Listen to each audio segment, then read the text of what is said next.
Welcome to the Determined Mom Show, the only marketing podcast dedicated to guiding mom CEOs into tranquility, wealth, and multiplying those precious moments.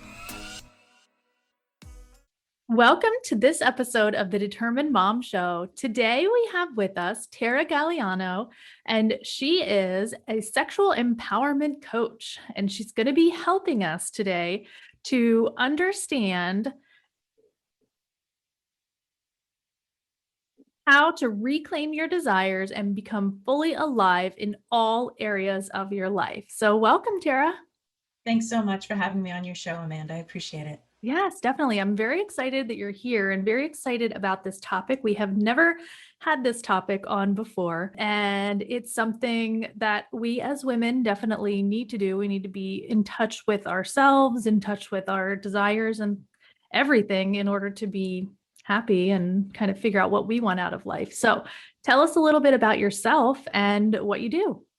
Sure. So I am a sexual empowerment coach. And so I was trained as a clinician. So I'm a licensed professional counselor and a certified sex therapist, and ran a private practice in Boulder, Colorado for a couple of decades. And then I wanted to pivot my work and reinvent myself and really begin to work with all women and show up more in my work. So I had many life changes that kind of catapulted me on this different course, because as a psychotherapist, at least the way I was trained, psychodynamic psychotherapist, I'm a blank slate. And so whatever projections you have are then sustained on me, and we work through those. And it's a helpful process, but it's limited in terms of expression of how I can show up. And I want to show up. I want to show up for myself, and I want to show up for women. So changing to a sexual empowerment coach really allows me to share more of my story, to really get into the meat of why it is that I do the work that I do, which I think is potent. And I think people want to know that.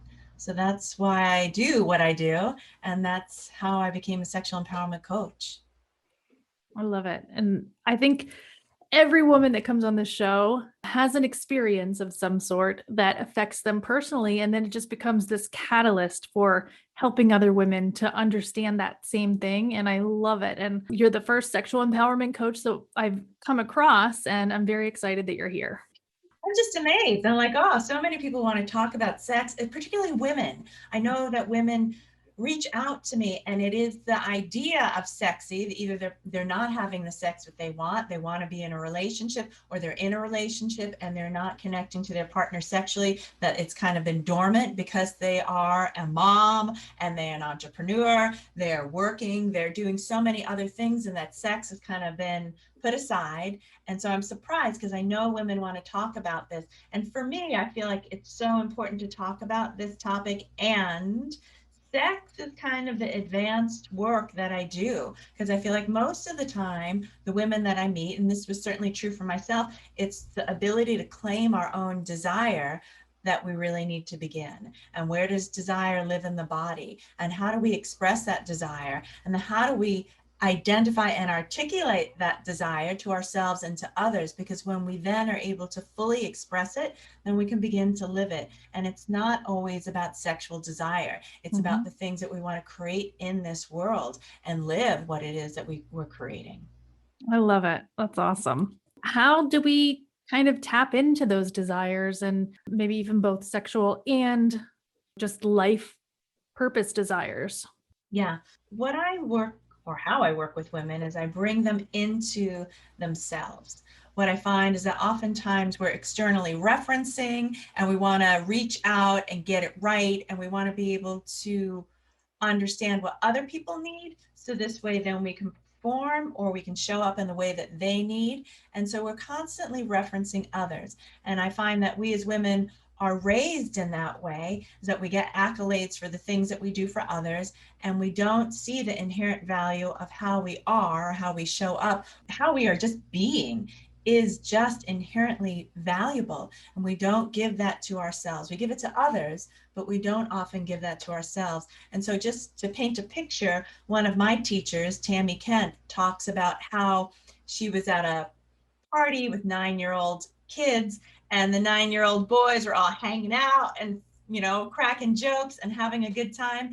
And the girls were coming over to the hosts, who were setting up the party and making sure the food and the snacks were out, and they wanted to be helpful. So just to be super helpful, because young girls are indoctrinated into that sense of it's good to be helpful because that's how you get accolades, that's how you get value.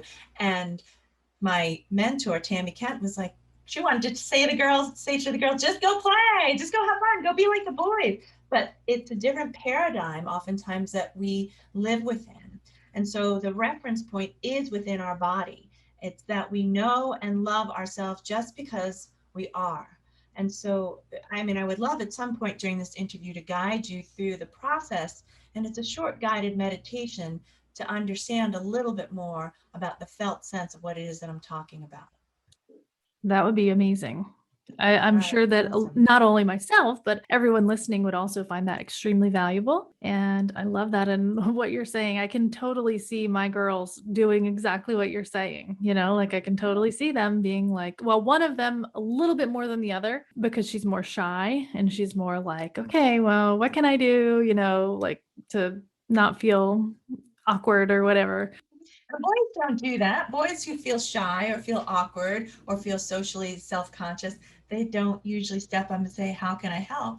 They kind of just shrink into the background, or they connect maybe with the other boys, or maybe the one boy that they feel kind of social with. It's a different experience. But for Yeah. girls, that's the way their world is kind of shaped. And for me, that overlay was always this politeness of I need to be polite. And so that's why it's so critical for me in my work today is to show up, because when I'm the mild, meek psychotherapist, it's socially acceptable. And I was sanctioned to do that by my former husband, that was good. And when I told people that I was a sex therapist, he's like, oh, don't tell them that. And if I did, it was then tell them at least that you work with women who have cancer, because then it's socially redeeming, that there's something acceptable about that. But if I were to say that I work in the area of BDSM and kink, it's like, oh, Yeah. Oh my like, goodness. Yeah. yeah, I don't, but if I did, I just feel like that would be a huge Taboo thing. almost. Yeah, Yeah. Yeah. taboo, exactly. Hmm. Yes. Yeah. Mhm. And there's such a open culture now, I feel, as far as people expressing themselves and who they are and who they like and who they don't like. And I mean, it's just, I feel like the world is kind of coming into this allowance that's kind of standard. I don't know if that makes sense for expressing those things. Yeah, I would agree. I think that there is a new normal that's emerging, and that the children that are coming in are oftentimes leading the way. So they have different desires that we need to show up for them as different parents, as different people. We can't just wash over things and pretend that they don't exist, because I think that they're often very suspect of hypocrisy, and that we need to show up in so much more integrity. And not that that wasn't always the case, but it is more and more the case, because these children that are coming in today are really expansive, and they want to explore things, and they're talking about things that would put us on the edge of our seat if we're not comfortable with ourselves. Hmm. That's very true. And I'm going to go back. I say this in a couple different episodes, but I do feel like that our parents' generation, at least, has had a lot of stigma and a lot of don't talk about that and a lot of kind of hiding all of the things that you do behind closed doors and not, I mean, I don't know if you see that as a generational thing, but for me, my parents are baby boomers, and that is, and there might be some people that have parents that are in my generation, which would be, what is it, Gen X? I'm like right on the cusp of Gen X and millennial. So I don't know exactly where I fit. But with that said, there might be some Gen Xers and millennials listening that kind of can relate to that as well. So, Yes, so I'm certainly a Gen Xer, and my daughter, who's 27, is a millennial. And so she's really feeling into how different her relationship is with me, because we can talk about things very openly. And then also, she's very close with her grandparents. And so then feeling how there are certain things that are off limits, taboo, and there's a stigma against them. And so she gets that rub, and it's great, because then the conversations are able to flow, because they need to flow. And it takes some strength and it takes some stamina, that I just think needs to happen. It's like we can't leave, elders in the dust, because it is that, we feel like they can't understand, or they don't have the capacity, which may be true, but the invitation always needs to be there that there is a possibility that they can change their worldview. And just briefly, my son, who's 24, he's a cattle rancher today, although he's worked in IT and got a degree in engineering, went to go live with his grandparents. And he happens to be in a brown body like me. He's Latino like me. And he has grandparents who are white, who are in Western Maryland, and it's a very rural community. And he notices the conversations around race because they're important to him, because he's lived in that before, and he's been goodness discriminated against because the color of his skin, and that's his lived experience. And when he speaks those things to his grandparents who are in white bodies, it is a conversation that blows their mind, because when they see him, because he comes from them, they see white, Yeah. and they can't imagine that he's had those experiences. And yet when he articulates them and expresses them and says, this is really what happened to me when I was traveling, or this is what happened to me at the university, they're like, wow. And it opens their worldview, which was pretty closed and shut down before. So I Yeah. love the engagement. That's Yeah. what we're here to do. Yeah, I agree with that 100%. And I'm in a similar situation because my husband is African and all my children are African American, like Cameroonian American. And we have that same experience with our family. But I think for me, that the struggle that my husband and I see, I should say, is that if they're not open to accepting that experience and like saying, like, I have friends and, family that instead of asking us or asking my husband or asking my kids how they feel, they'll reference someone that they know 20 years ago. I used to work with this woman and she said this. Well, that's literally not it, like he's literally sitting in front of you, telling you how he feels and telling you the experiences that he has. So, and I think that can definitely apply to this conversation as well. I absolutely agree. Yes, yes. And that we all have those blinders where we're unable to accept the experience of the person that we know and love and is sitting there right in front of us. And Yes. oftentimes what I find is that it's just too painful. And then we can't engage in that conversation. And so for me, the reference point then comes back to, where is that pain in your body? How does it shut down your heart? How does that then, oh goodness, disallow you or prevent you from being in relationship with a person that you love in a meaningful way, because we're denying part of their experience. And we do that as humans because we have oftentimes blinders up, or we're not able to engage in things because it's just too painful. Yeah, that's that's very true, and I think it's true in so many areas of life, unfortunately, but yeah, Mhm. definitely. Yes, yes. And that's why, I mean, really, that's why I do the work that I do, because it is not, yeah, sexuality. It's like, I feel like that's a titillation factor. That's what draws people in. And it's like, yes, I want more pleasure in my life. Yes, I want more orgasm. Yes, I want all of that. And it is so true that when we come back to the present moment and are able to claim our desire in this moment, that we can then speak our truth. My desire at this moment is just to be of service and to speak what is true for me in the work that I do, and share that hopefully with others so they can have the invitation to do that for themselves. And I'm just a guide, and I see that we're all experts in our own experience. And when we can identify where that lives in our body and is true for us, then we're able to express it. Oftentimes what I find is that there's blockages, and race can do this. I mean, there's so many good books out there. Resma Menaken's book, My Grandmother's Hands, really talks about race and how trauma gets enlarged in the body. And that is true for so many experiences, whether it's sex, whether it is class. I mean, there's so many reasons why that happens. And then what happens is that there's the trauma then that sits in the body and causes a blockage.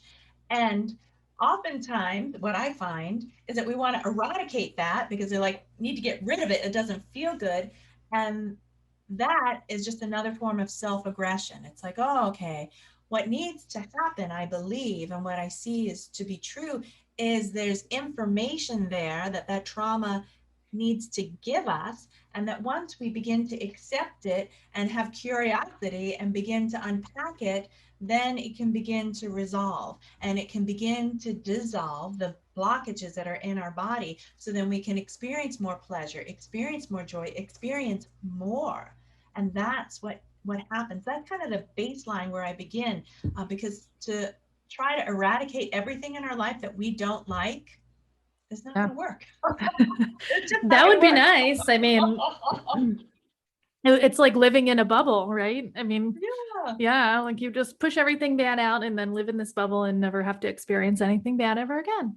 Yes. Yeah. Yeah, Yeah. it doesn't Just work. not a reality. Yeah. Yeah. No. Yeah.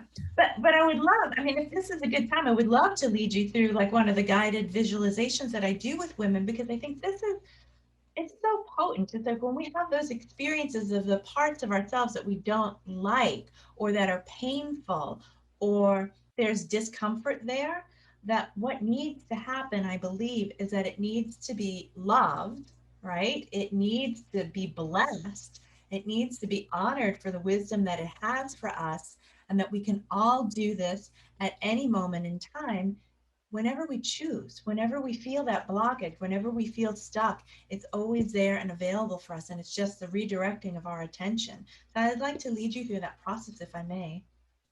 Yes, that would be great. Wonderful, wonderful. So if you're comfortable, I invite you to close your eyes and place your feet flat on your floor. Bring your hands to your lap.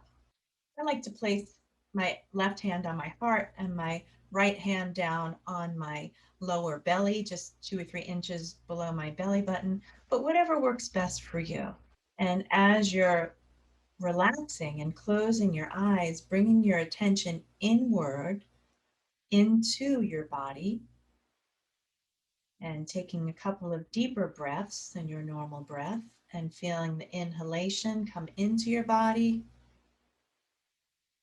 and the exhalation leaving your body, and inhaling again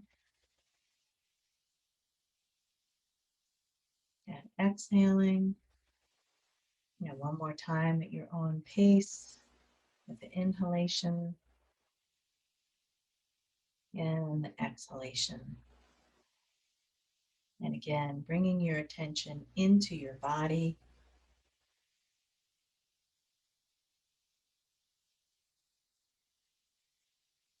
and just bringing your awareness to your pelvic bowl. This is really where I like to begin for women. And if that's a new term for you, you can just imagine bringing your attention to the top of your pubis. Sometimes it's helpful to place your hand there to have the felt awareness of where that is in your body. And just bringing your hand around to the bony parts, to your hip, and then back to your sacrum, just feeling around your pelvic bowl, where your pelvis lives, where your legs hang and walk from, where you're seated from right now. And just allowing your imagination to come into that area as well. And from the pubis or the pubic mound, just imagining your attention to come into your pelvic bowl and walking that space. And maybe you're more familiar with this space having given birth, being a mom, having been pregnant, or if you haven't had those experiences, then just the felt sense of where it is that you imagine your uterus is, or your uterine energy is if you don't have a uterus, and feeling into the womb. And just slowly walking and noticing the sensations that you experience there. And there's no good and no bad, there's just sensations.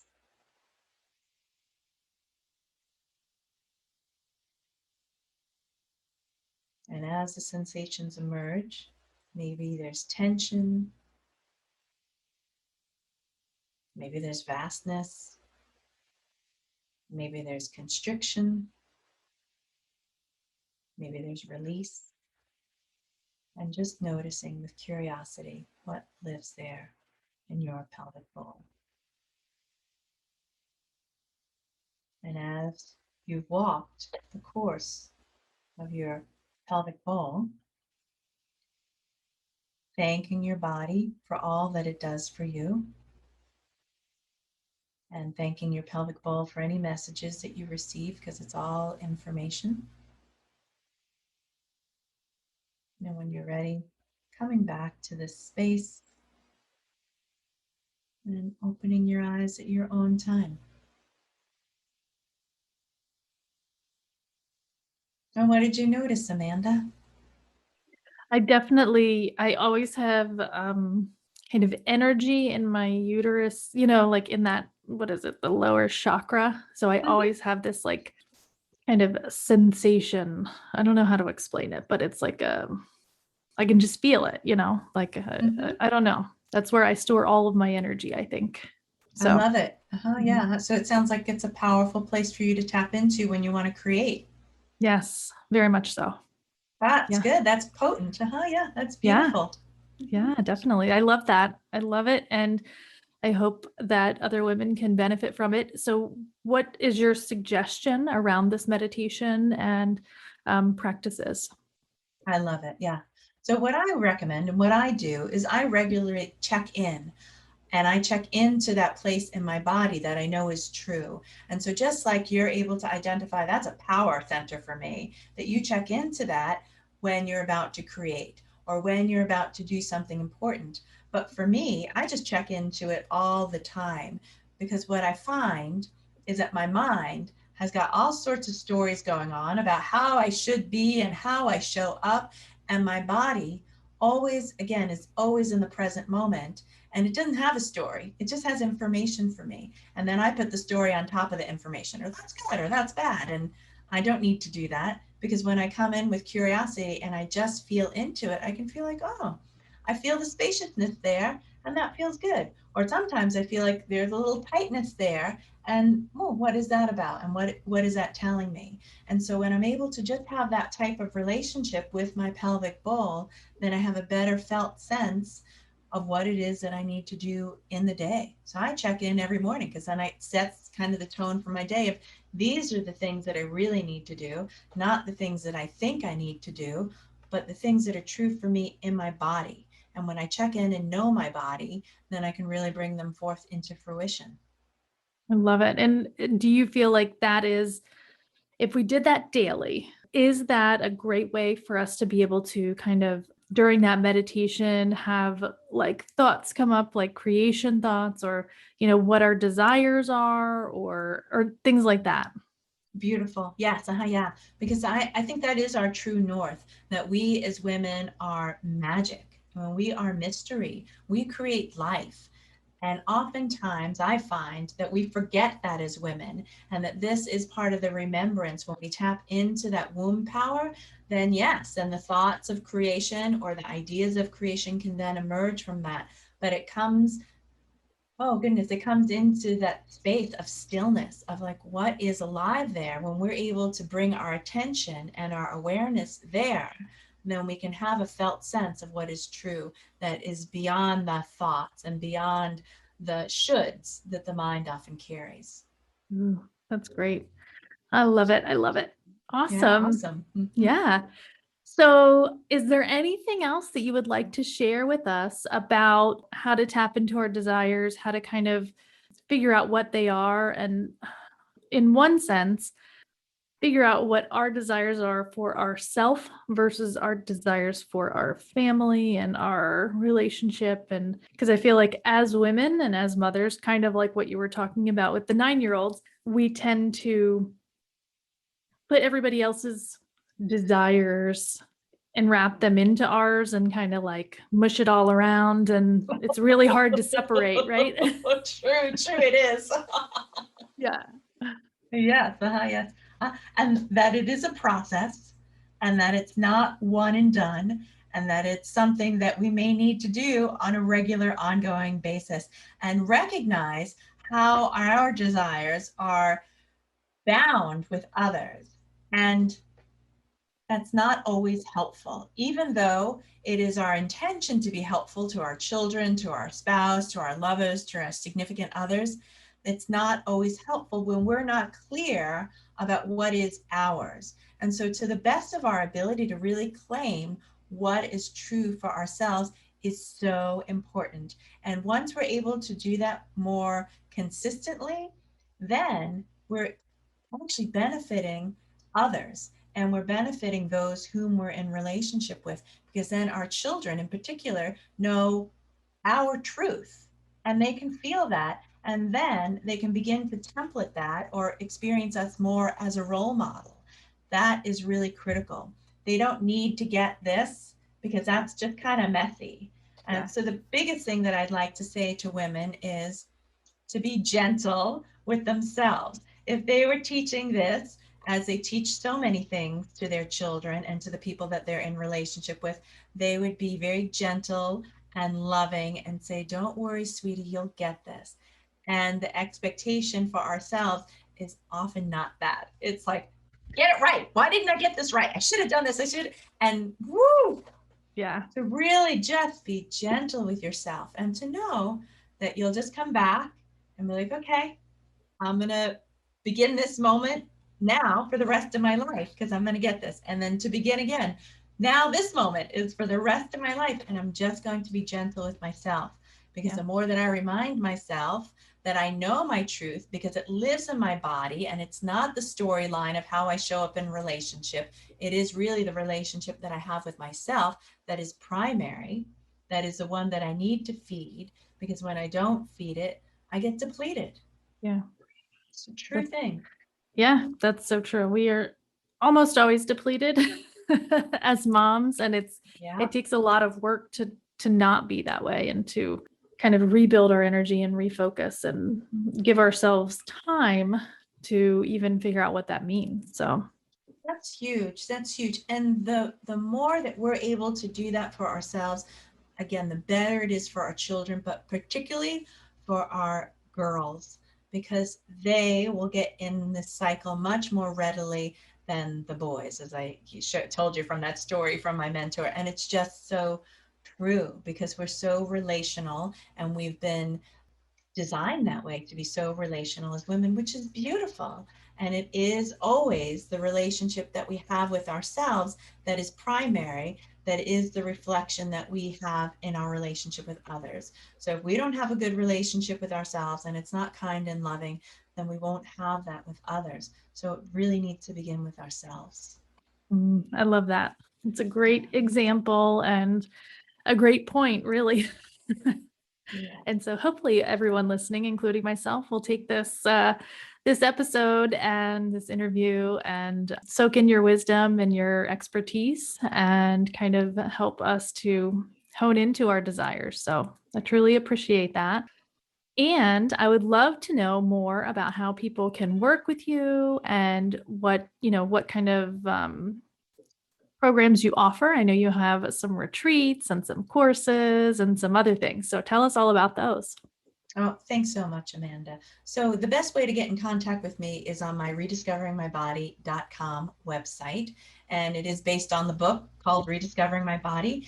And that the work that I do is individual. So I have 3-month coaching programs, and I do VIP days. And then I also teach in groups, because I think it's so powerful that when we work with other women, we learn not only from the facilitator, but we learn from each other. So I host classes and I host retreats, because I want women to have that transformational experience in person.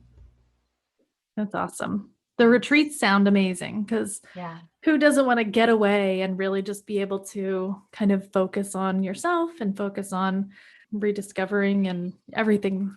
So I Yes. love it. Uh-huh. Yes, I do too. I mean, that's my favorite part, is to actually connect with people in retreat. And I do see that it is this catalyst then that brings people to the next level. And then we need the sustainability of, how am I going to do this every day? And that's why I like the classes, and that's why I like the coaching programs, because then it helps build on that huge win and makes it integrated into your life. That's the way it's worked for me. Certainly, I've got coaches for everything, and I've got teachers that I work with because I want to do things better. Yeah. I think that is, if anybody's listening to this podcast, they're definitely looking to do things better. So Love it. this is the right place to be talking about those things. So I love it too. So thank you so much, Tara. I am very honored that you were able to come and share with us today everything that you've shared with us and your wisdom and your expertise. And I really appreciate you being on the show. Oh, such a pleasure. Thank you, Amanda. Thank you.